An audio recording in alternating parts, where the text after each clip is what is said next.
पुढची बातमी बघत महानगरपालिकांच्या मतदार याद्या जाहीर करण्यास मुदतवाढ देण्यात आली आहे। प्रभाग निहाय अंतिम मतदार याद्या जाहीर करण्यास 5 दिवसांची मुदतवाढ देण्यात आली आहे। राज्य निवडणूक आयोगाचा निर्णय मतदार याद्यांमधील घोळामुळे घेण्यात आलेला आहे। 29 मनपा निवडणुका या प्रलंबित आहेत।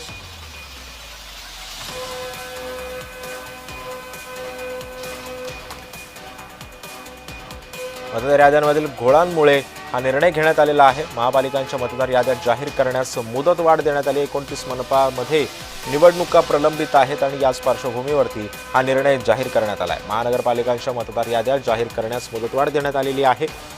राज्य निवडणूक आयोगाने हा निर्णय घेतला आहे। प्रभाग निहाय अंतिम मतदार याद्या जाहीर करण्यास 5 दिवसांची मुदतवाढ देण्यात आलेली होती। राज्य निवडणूक आयोगाने हा निर्णय घेतलेला आहे।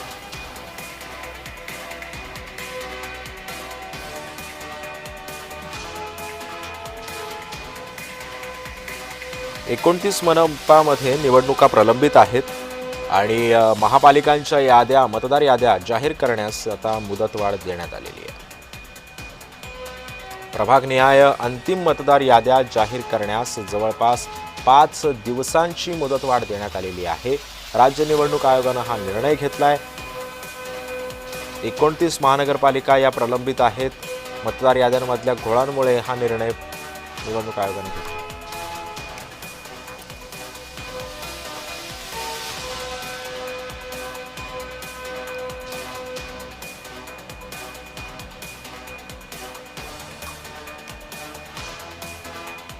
या संदर्भात अधिक माहिती देते माझी सहकारी ज्योत्सना गंगणे सध्या आपल्या सोबत आहे। ज्योत्सना, 5 दिवसांची मुदतवाढ देण्यात आलेली आहे। राज्य निवडणूक आयोगाने हा निर्णय घेतलाय, काय माहिती आहे?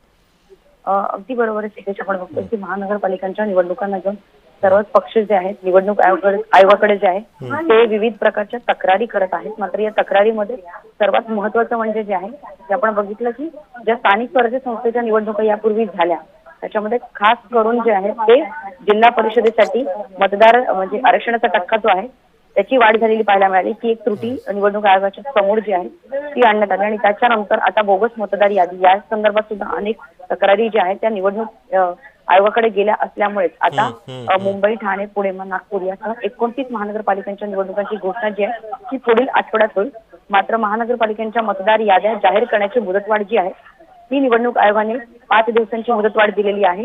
प्रभाग निहाय अंतिम मतदार याद्या ज्या आहेत त्या जाहीर करण्याची मुदतवाढ मिळाल्यामुळे सर्वच पक्षांना तर दिलासा मिळाला आहे।